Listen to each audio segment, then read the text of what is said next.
얼마 전에 어떤 분이 댓글에 이런 문제를 주셨습니다.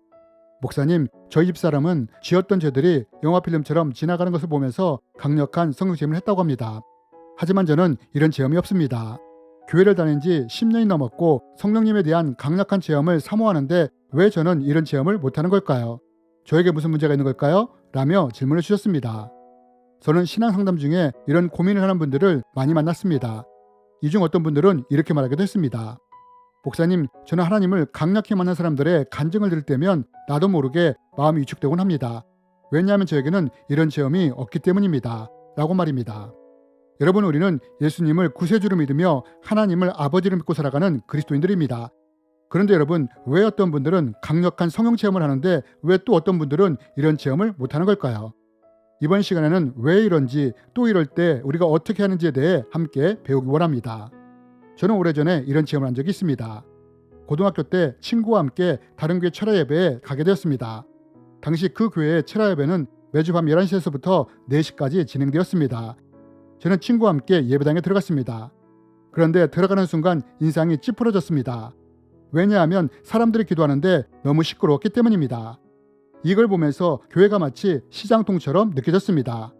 그러면서 아니 꼭 이렇게 기도해야 하나? 하나님이 귀가 머셨나? 라는 생각이 들었습니다. 왜냐하면 저희 교회는 이런 식으로 기도하지 않았기 때문입니다.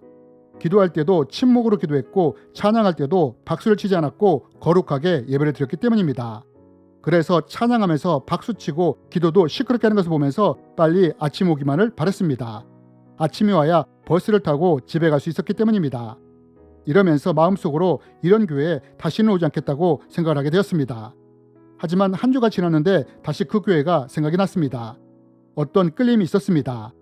그래서 다시 그 교회에 가게 되었습니다. 둘째 주, 셋째 주가 되면서 문득 이런 갈망이 생기기 시작했습니다. 저는 당시 5분만 기도해도 기도할 거리가 없었습니다.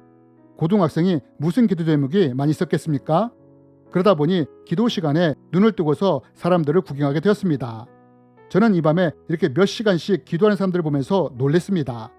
이와 함께 마음속으로 나도 저 사람들처럼 저렇게 열정적으로 기도하고 싶다라는 생각이 들었습니다. 이에 대한 갈망과 소원이 생기기 시작한 것입니다.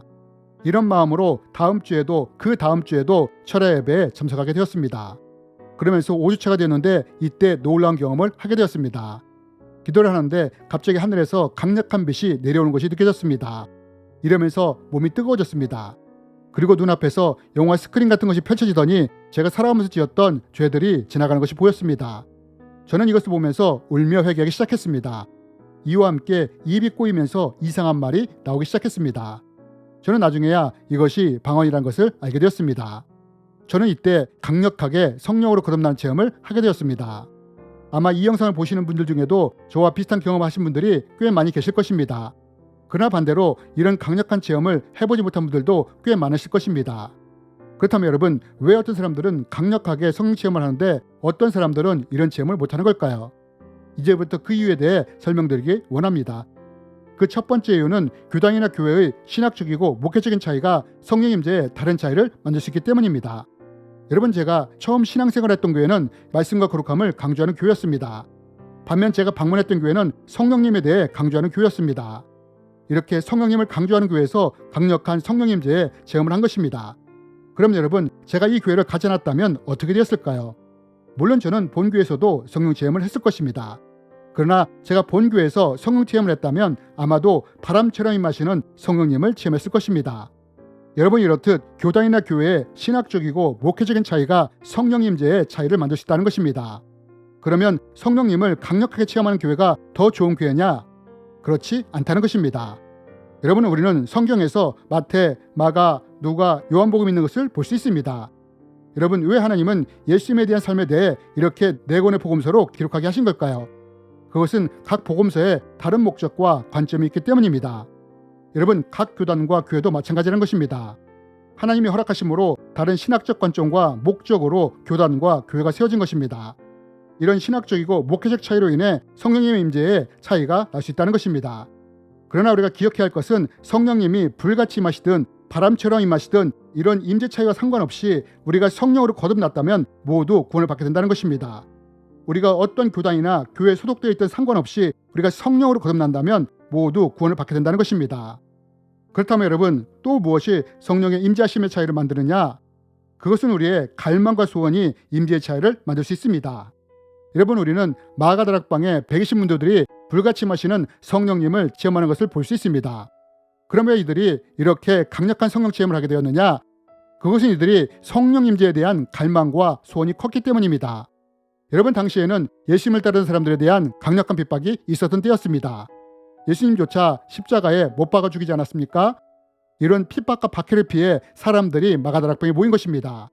그러니 예수님이 이들에게 약속하신 성령님에 대한 갈망이 얼마나 컸겠습니까? 이것을 위해 이들이 모여 오로지 기도했다고 하지 않습니까? 이런 사람들 위해 성령님이 불같이 임하신 것입니다. 여러분, 성령님이 언제 우리에게 강력하게 임하실 수 있느냐? 우리가 강하게 갈망하며 소원할 때 성령님이 이런 사람에게 강력하게 임할 수 있다는 것입니다. 불같이 임할 수 있다는 것입니다. 그래서 세상에서 살다가 낭떠러지와 같은 상황을 만난 사람들이 교회에 오게 됐을 때 이런 사람들이 그 간절함으로 인해 성령님을 만날 때 강력하게 만날 확률이 높다는 것입니다. 반면 이런 상황이 아닐 때는 어떨까요? 만약 모태신앙으로 평탄하게 살아왔다면 이런 사람들은 어떨까요?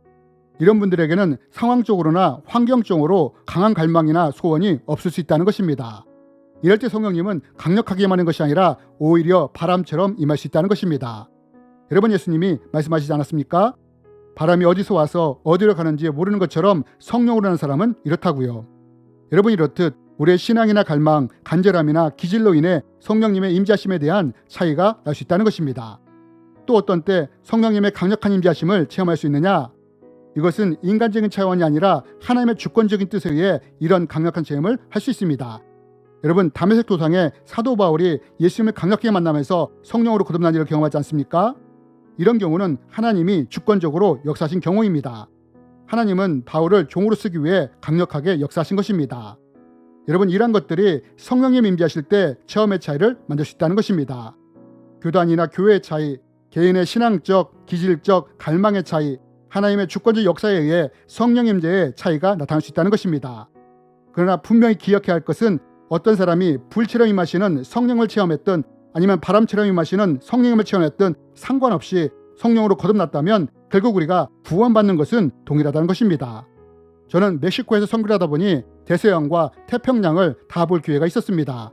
태평양은 바람도 강했고 파도도 강했습니다. 반면 대서양은 태평양에 비해 잔잔했습니다. 그러나 맛을 보면 태평양 물이나 대서양 물이나 똑같이 짜다는 것입니다. 여러분, 성령님의 임재도 이와 같다는 것입니다. 어떤 사람에게는 성령님이 불같이 강하게 임하실 수도 있습니다. 반면 어떤 사람에게는 바람처럼 잔잔하게 임하실 수도 있습니다. 그러나 성령님이 불같이 임하셨던 바람처럼 임하셨던 상관없이 거듭나서 구원받는 것은 똑같다는 것입니다.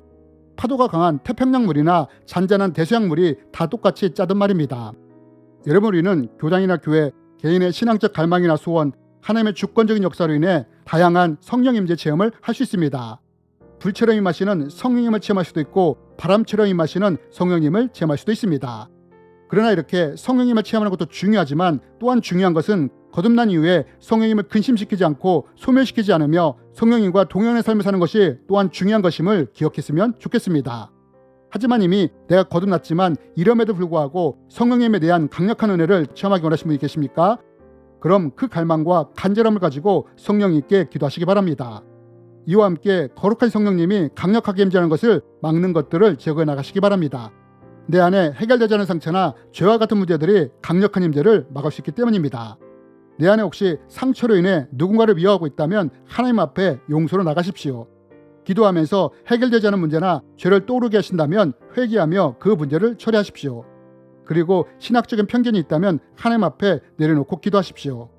이렇게 성령님의 강력한 임재를 갈망하며 기대하며 사모하며 기도하며 나갈 때 성령이 부어주시는 불같은 은혜를 체험하게 될 것입니다.